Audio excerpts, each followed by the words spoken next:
चलो तो भी पहले बिगड़ेंगे अपन अपघटन लीजिए।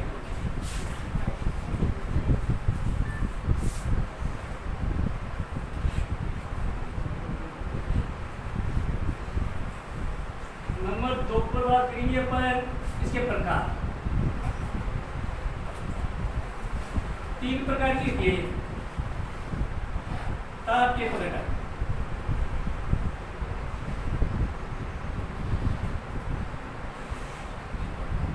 विद्युतीय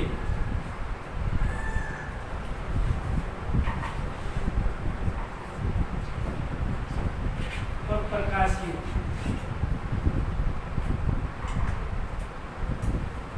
नंबर 3 ऑक्सीकरण अपचयन।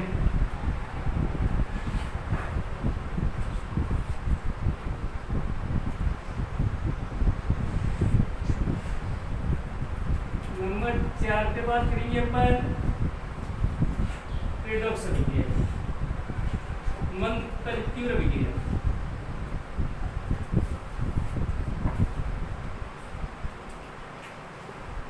फिर मंद,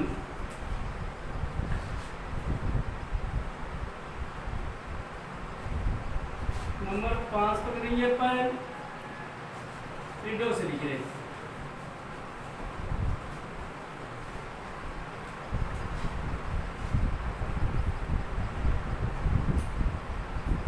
नंबर 6 पे बात करेंगे विस्थापन की।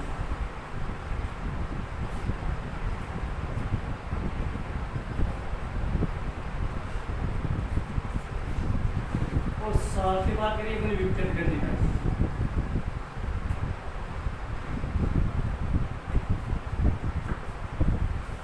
ये बोल क्रिया से अपघटन अभिक्रिया की परिभाषा लिखेंगे तो इसके उदाहरण।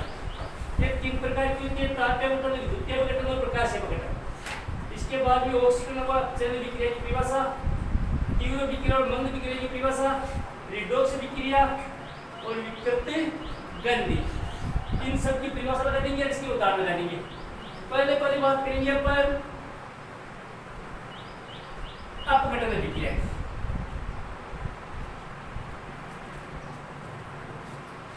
परिभाषा क्या होती है, क्या बताइए बनने वाले पेपर द्वारा रासायनिक अभिक्रिया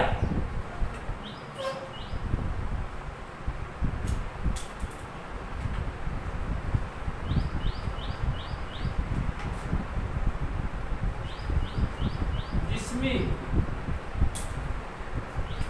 पदार्थ अपनी सरल अणु में टूट जाता है।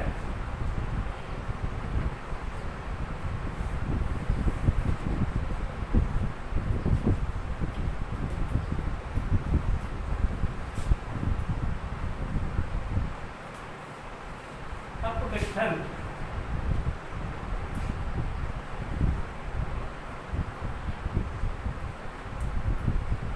ये इनकी परिभाषा होती है कि वह रासायनिक अभिक्रिया जिसमें पदार्थ अपने सरल अणु में टूट जाएगा। किससे बना हुआ पदार्थ उन अणु में वापस टूट जाएगा, उसको बोलेंगे अपन अपघटन अभिक्रिया। सिर्फ एक बात याद रखनी कि वह रासायनिक अभिक्रिया जिसमें पदार्थ अपनी सरल अणु में टूट जाता है अपघटन अभिक्रिया कहलाती है।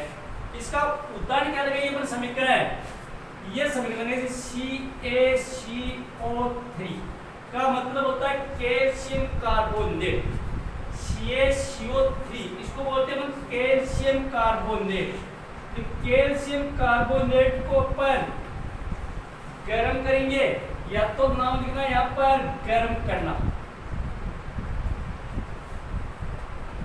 लेकिन ये नाम लिखने समीकरण में अपन सिर्फ ये चिन्ह लगाएंगे। इस चिन्ह का मतलब होता है गर्म करना, गर्म करना या ताप। ये जहां पर चिन्ह दिखाई देता है तीर के चिन्ह के ऊपर, तो इसका मतलब होता है गर्म करना या ताप देना। तो कैल्शियम कार्बोनेट तो चुनने का मतलब होता है CaCO3 कैल्शियम कार्बोनेट को जब गर्म करते हैं अपन तो क्या बनेगा, ये टूट जाएगा। कैल्शियम ऑक्साइड और किसमें कार्बन डाइऑक्साइड, ये जो सफेदी होती है इसका सूत्र ये कैल्शियम ऑक्साइड बोलते हैं। ये चुने का पत्थर, चुने के पत्थर को जब हम गर्म करेंगे तो चुने का पत्थर टूट टूट जाएगा, कैल्शियम ऑक्साइड मिलेगी और साथ में कार्बन डाइऑक्साइड बाहर धुआं निकलेगा। तो ये जो सफेदी होती है तो सफेदी का सूत्र ये होता है कैल्शियम ऑक्साइड। तो ये टूट गया सरल अणु में, इन दोनों से बनाता है, ये सरल अणु टूट गया, इसका मतलब उसकी अपघटन निकल गया, उदाहरण हो गया। नंबर 2,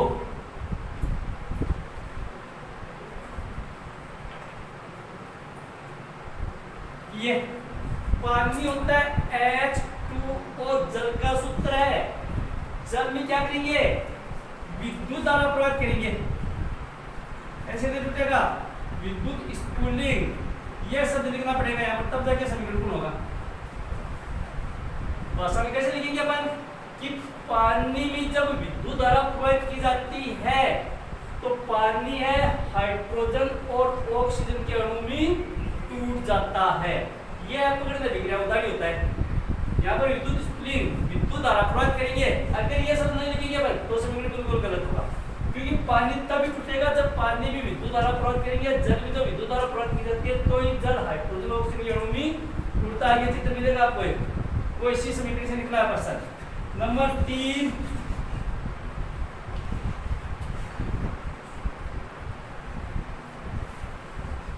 यहां पर प्रकाश लिखना पड़ेगा। उत्तर O3 का मतलब होता है ओजोन।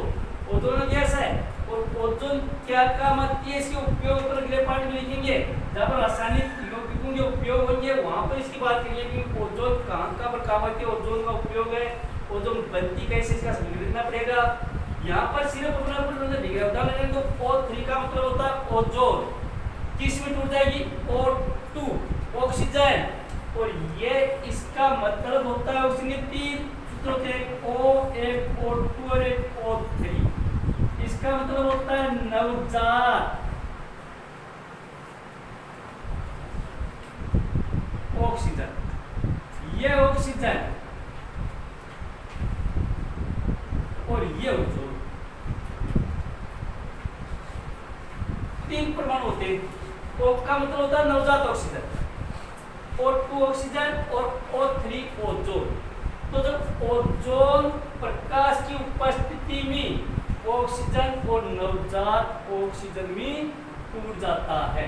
ये सारे के सारे समीकरण ये किसके विक्रिया के हैं, अपघटन अभिक्रिया के हैं। तो 3 समीकरण लिखने पड़ेंगे, कैल्शियम कार्बोनेट वाला, जल वाला और ओजोन वाला।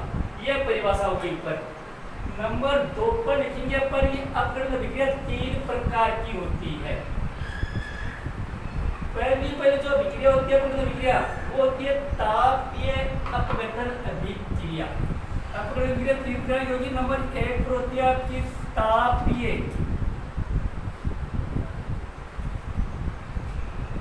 अपघटन अभिक्रिया।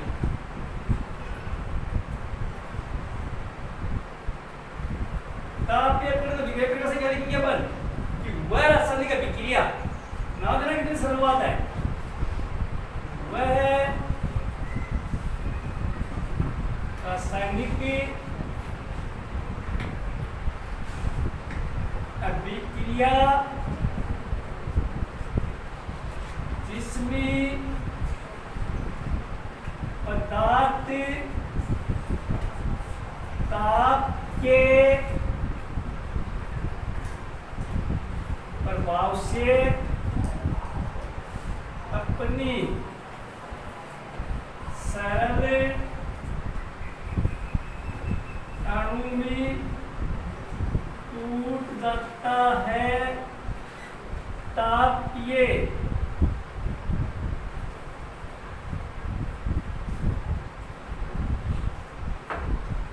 अपघटन अभिक्रिया कहलाती है। ये परिभाषा हो जाएगी इसकी, सिर्फ ये मिलेगा आपको तापीय अपघटन और वह रासायनिक अभिक्रिया जिसमें पदार्थ ताप के प्रभाव से अपनी सरल अणु में टूट जाता है, तापीय अपघटन अभिक्रिया कहलाती है। यह सीधी परिभाषा लगा दो कि ताप के प्रभाव से अगर कोई पदार्थ अपनी सरल अणु में टूटता है तो उसे तापीय अपघटन अभिक्रिया कहा जाता है। अब तापीय अपघटन अभिक्रिया उदाहरण तुमको कोई नया समीकरण नहीं लिखना लिखना है। पहले समीकरण लिखा था अपनी, वो समीकरण लिखा दो, कैल्शियम कार्बोनेट ये ताप और CO प्लस कार्बन डाइऑक्साइड, ये ताप पे अपने उदाहरण हो गया। तो अगर यहाँ पर तीन उदाहरण याद करेंगे, तीनों को डालेंगे अपन उदाहरण, तो ये ताप के अंदर लगे, तो यहाँ पर ये चिन्ह जरूर लगाना ताप का, या तो शब्द लिखना ताप या उष्मा या गर्म करना या फिर ये चिन्ह लगा देना, लेकिन समीकरणों में ज्यादा ये चिन्ह लगाया जाता है, तो ये चिन्ह लगा दो ऊपर। तो कैल्शियम कार्बोनेट को गर्म करेंगे तो कैल्शियम ऑक्साइड और कार्बन डाइऑक्साइड भी टूट जाएगा। दूसरी जो विक्रिया होती है आपकी, वो होती है विद्युतीय अपघटन विक्रिया। विद्युतीय अपघटन अभिक्रिया परिभाषा, वो क्यों है परिभाषा, सिर्फ एक से लिखना खुद को, वह है रासायनिक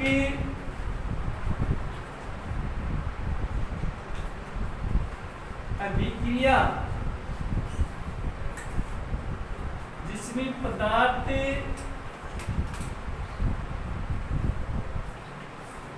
विद्युत के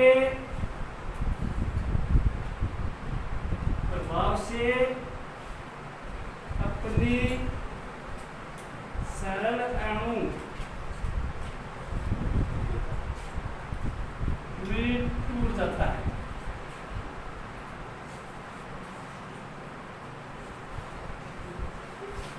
विद्युतीय अपघटन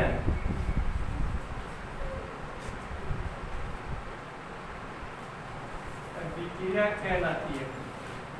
ये उदाहरण परिभाषा लगा दो कि वह रासायनिक अभिक्रिया जिसमें पदार्थ विद्युत के प्रभाव से अपनी सरल अणु में टूट जाता है, विद्युतीय अभिक्रिया कहलाती है। या फिर सीधी परिभाषा लगा दो कि विद्युत के प्रभाव से अगर कोई पदार्थ अपनी सरल अणु में टूटता है तो उसे विद्युतीय अपघटन अभिक्रिया कहते हैं। ऊपर उदाहरण लगाया अपनी, वो का वो उदाहरण लगा दो यहाँ पर 2H2O और 2H2 प्लस O2, यहाँ पर नाम लिख दो विद्युत स्फुलिंग, यह विद्युत स्फुलिंग। तो ये समीकरण हो जाएगा आपका विद्युतीय अपघटन। जल में जब विद्युत धारा प्रवाहित की जाती है तो जल हाइड्रोजन और ऑक्सीजन के अणु में विभक्त हो जाता है। अगली जो बात होगी इसकी, वो यह कि प्रकाशीय अपघटन अभिक्रिया।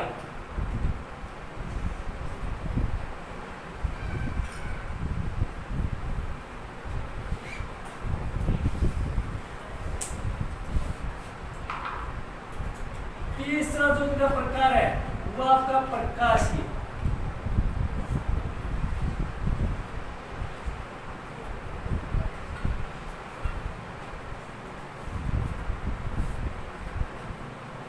क्या परिभाषा, वो क्यों परिभाषा जो लिखी, सिर्फ एक नाम चेंज करना पड़ेगा अपन को कि वह रासायनिक अभिक्रिया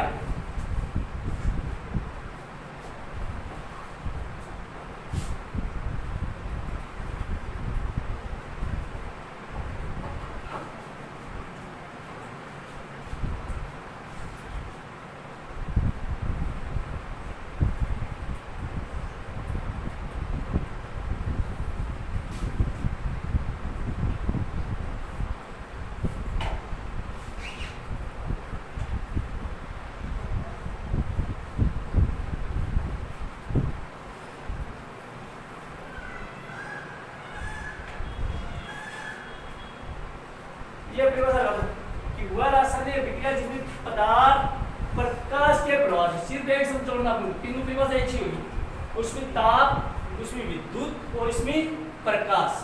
तो वह रासायनिक अभिक्रिया जिसमें पदार्थ प्रकाश के प्रभाव से अपने सरल अणु में टूट जाता है।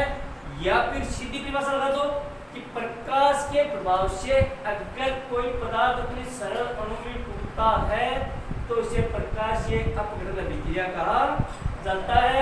उदाहरण आपके पास पड़ा है O3 वाला, O2 प्लस O, यहाँ पर नाम लिखना आपको प्रकाश। ओजोन को जब प्रकाश की उपस्थिति में लिखेंगे तो ओजोन ऑक्सीजन और नवजात ऑक्सीजन भी टूट जाएगा। दूसरा ऐसा उदाहरण और है, इस किताब में नहीं है, इसमें तो सिर्फ ये एक उदाहरण है। एक दूसरा उदाहरण हो रहा आपका, ये भी इसी का उदाहरण होता है। HI का मतलब होता है हाइड्रोजन आयोडाइड। हाइड्रोजन आयोडाइड को जब प्रकाश युक्त लिखेंगे अपन तो ये हाइड्रोजन और आयोडीन दोनों भागों में टूट जाएगा। इसी का उदाहरण ये लगा दो आप चाहे, प्रकाश नाम को यहाँ पर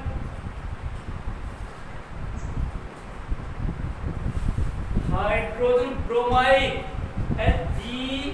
HBr हाइड्रोजन ब्रोमाइड को जब प्रकाश की उपस्थिति रखते हैं तो ये ब्रोमाइड और हाइड्रोजन दोनों भागों में टूट जाएगा। यहाँ पर ये भी लगा दो चलो उदाहरण, अगर समीकरण एक लिख देते हैं हाइड्रोजन क्लोराइड लगा दो तो ये भी टूट जाएगा, हाइड्रोजन और क्लोरीन भी टूट जाएगा। तो कोई सा उदाहरण लगा दो। तो ये तो अभी आपकी अपने दिख रहा है परिभाषा और इसके तीन प्रकार, तीन समीकरण ऐसे याद करोगे तीनों की जगह काम आ जाएंगे। इसके बाद में अगला जो आपकी प्रक्रिया है वो आपका ऑक्सीकरण और अपचयन, दोनों साथ साथ चलेंगे, दोनों के उदाहरण साथ साथ लिखेंगे अपन। ऑक्सीकरण का मतलब होता है आपका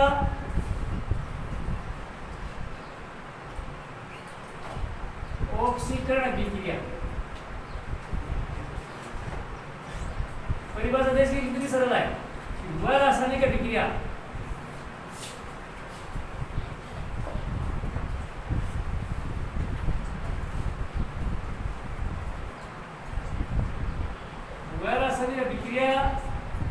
जिसमें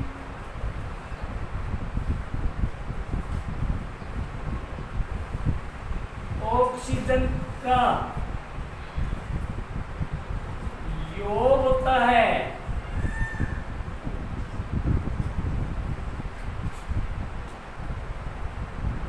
ऑक्सीकरण अभिक्रिया कहलाती है। क्या व्यवस्था लगेंगे? वह रासायनिक अभिक्रिया जिसमें ऑक्सीजन का योग होता है, ऑक्सीजन का योग होता है, ऑक्सीजन जुड़ती है।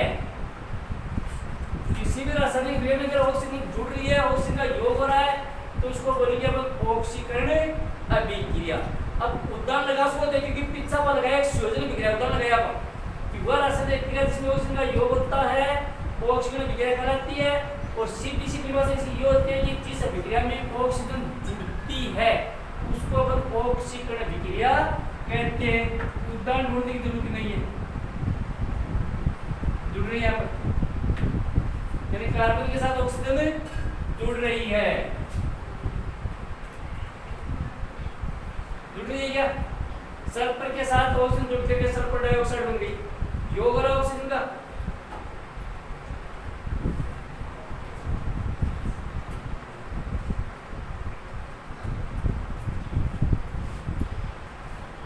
जुड़ रही है, हाइड्रोजन के साथ जुड़ रही है। और लिखा था अपनी समीकरण, जुड़ रही है।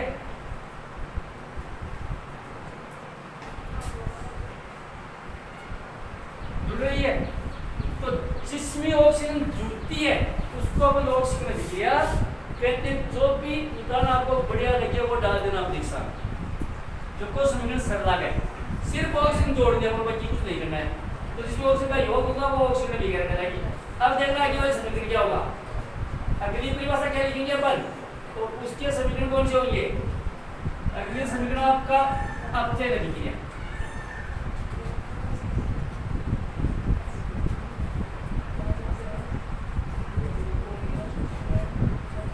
अपचयन अभिक्रिया क्या परिभाषा लिखेंगे अपन? वह रासायनिक अभिक्रिया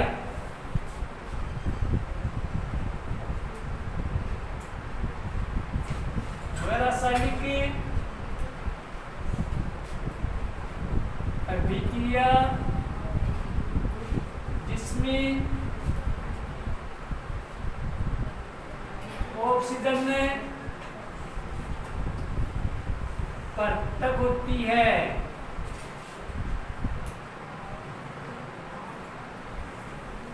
अपचयन अभिक्रिया कहलाती है।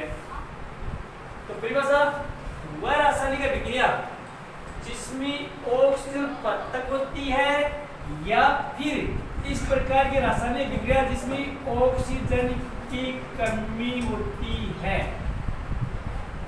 तो दोनों परिभाषा कोई सी भी लिख दो। वह रासायनिक विक्रिया जिसमें ऑक्सीजन पृथक होती है अपचयन विक्रिया कहलाती है, या फिर इस प्रकार की रासायनिक विक्रिया जिसमें ऑक्सीजन की कमी होती है उसको बोलेंगे अपन अपचयन अभिक्रिया। ऑक्सीजन अलग होगी, इसका मतलब समीकरण ए लिख दूं मैं।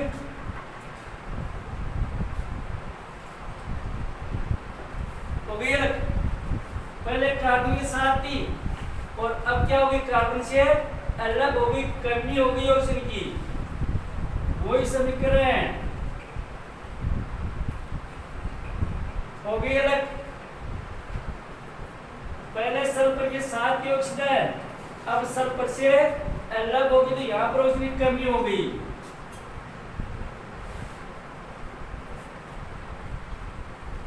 हो गई अलग, पहले कार्बन मोनोऑक्साइड के साथ थी ऑक्सीजन, अब ऑक्सीजन अलग हो गई।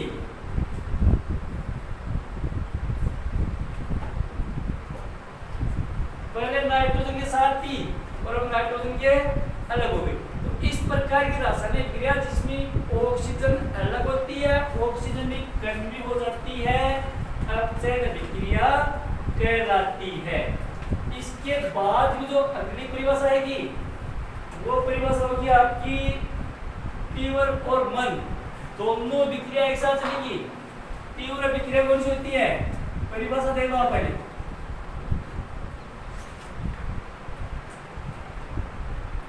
तीव्र विक्रिया वह रासायनिक विक्रिया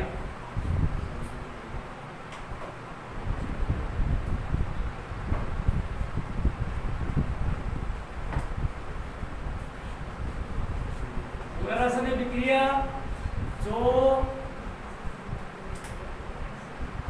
तीव्र गति से चलकर पूर्ण होती है।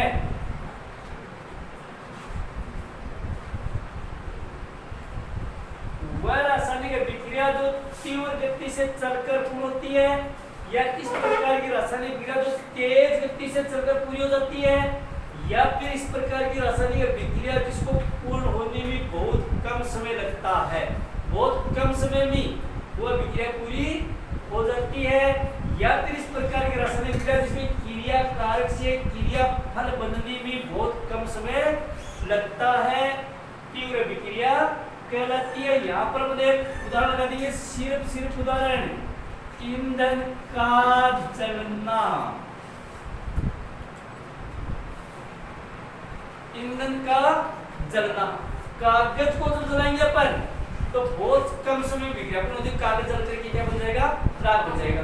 कार्बन को जब अपन जलाएंगे तो बहुत कम समय जल जाएगा, लकड़ी को अपन जलाएंगे तो बहुत कम समय में जल करके विक्रिया पूरी हो जाएगी।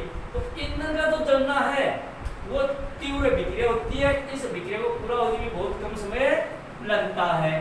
दूसरी आपकी मंद विक्रिया,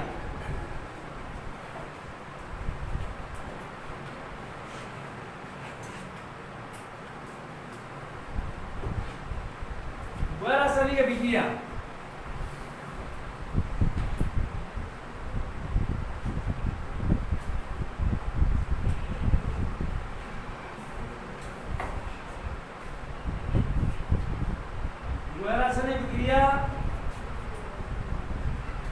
जो मंद गति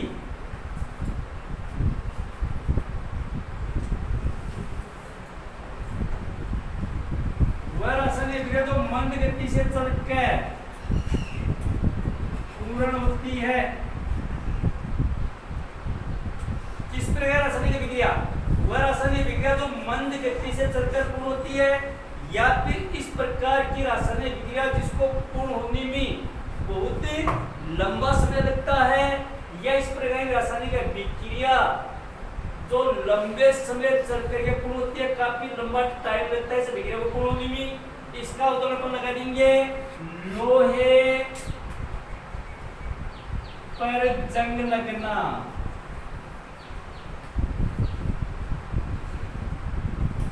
लोहे पर जंग लगना, यह मंद विक्रिया। लोहे पर जब जंग लगता है तो तो मंद अभिक्रिया होती है, क्योंकि लोहे पर जंग लगने में काफी लंबा समय लग जाता है।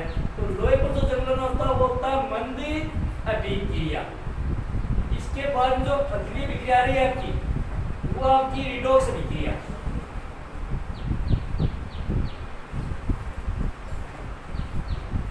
रिडॉक्स अभिक्रिया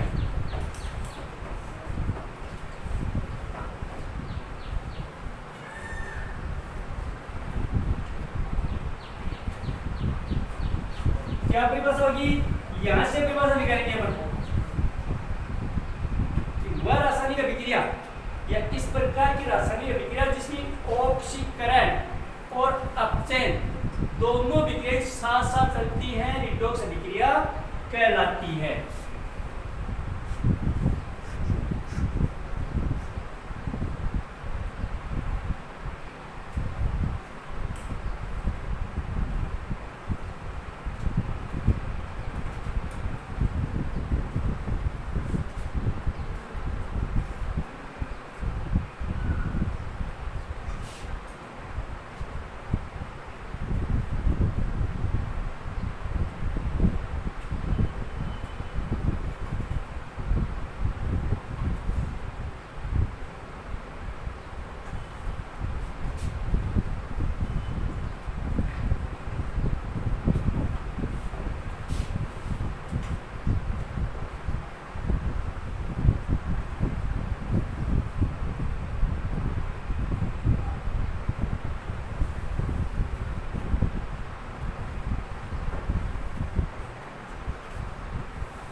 ये परिभाषा है। इस प्रकार रासायनिक अभिक्रिया जिसमें ऑक्सीकरण अपचयन दोनों अभिक्रियाएं साथ साथ चलती हैं, रिडॉक्स अभिक्रिया कहलाती है। समीकरण लिखेंगे इसका,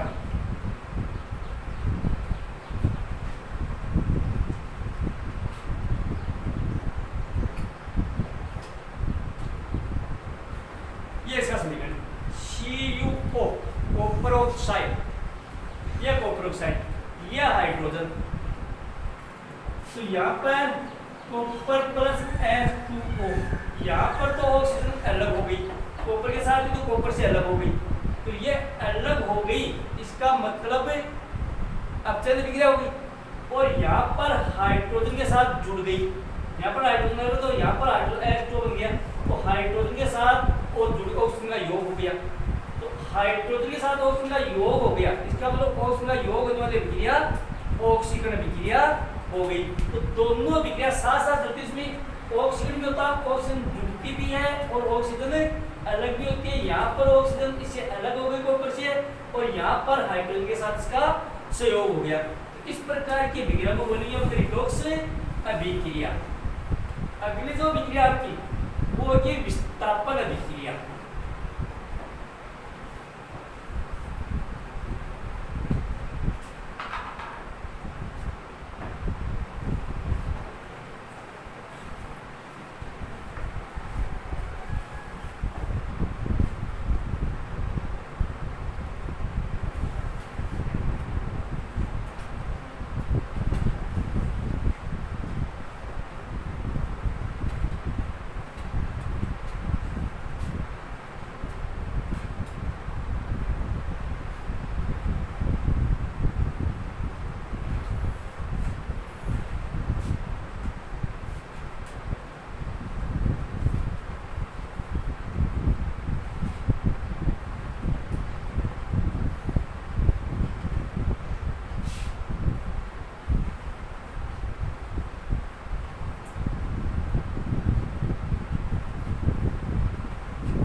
ये परिभाषा वह रासायनिक अभिक्रिया, इस प्रकार की रासायनिक अभिक्रिया जिसमें यौगिक के एक समूह से, कोई भी यौगिक का एक समूह है, उस समूह से या तो कोई तत्व है या फिर कोई पदार्थ दूसरे समूह में या दूसरे समूह से विस्थापित हो जाता है, इस प्रकार की रासायनिक विक्रिया को विस्थापन विक्रिया कहा जाता है।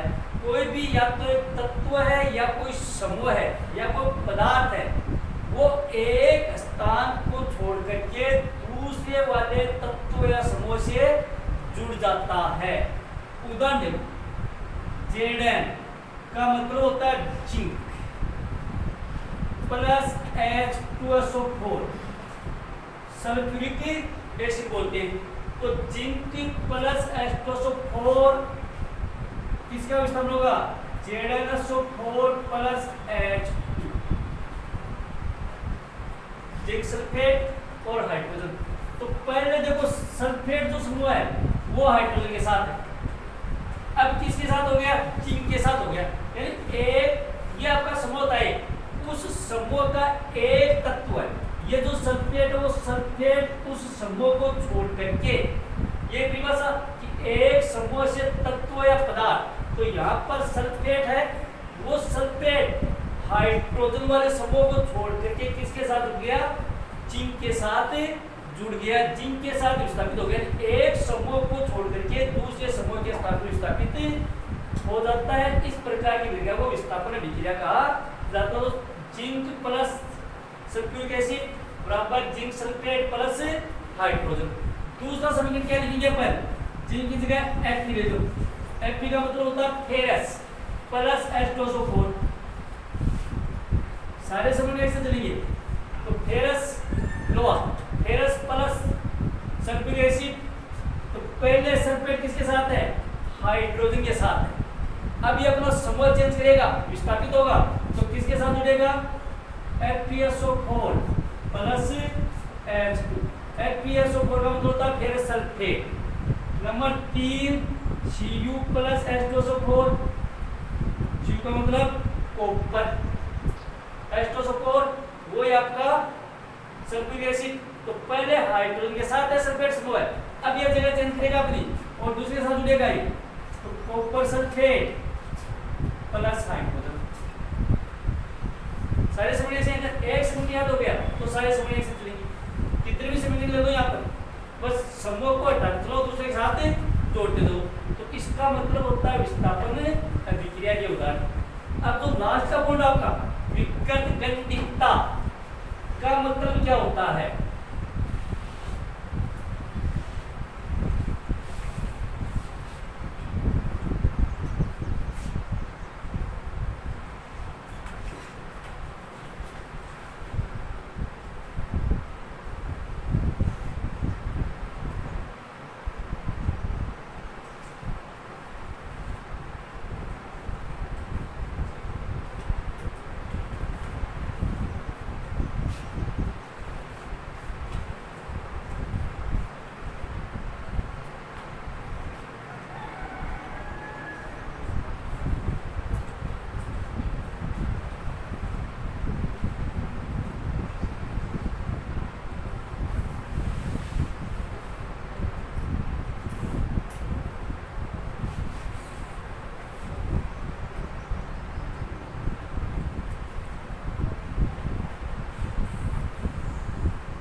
क्या परिभाषा की विकृत गंधिकता कि किसी भी पदार्थ के रंग,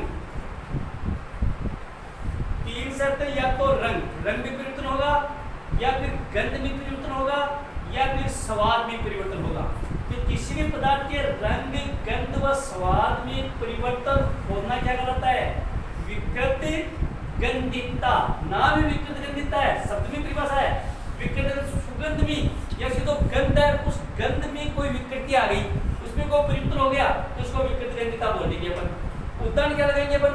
अचार वाला उदाहरण लगाएंगे यहाँ पर। अचार के ऊपर अगर तेल की परत नहीं होगी, अचार के ऊपर अगर तेल की परत नहीं होगी, तो अचार का जो गंध है या स्वाद है उसमें परिवर्तन हो जाएगा, नहीं उसका स्वाद चेंज हो जाएगा, और इसकी गंध है वो भी चेंज हो जाएगी। तो उस रंग, गंध और अचार का जो गंध है, स्वाद है, उसको बनाए रखने के लिए अचार के ऊपर तेल की परत चढ़ा दी जाती है, ताकि उसका रंग है, गंध है और स्वाद वो बनी रहे, ये विकृत ग्रंथिता की परिभाषा होती है।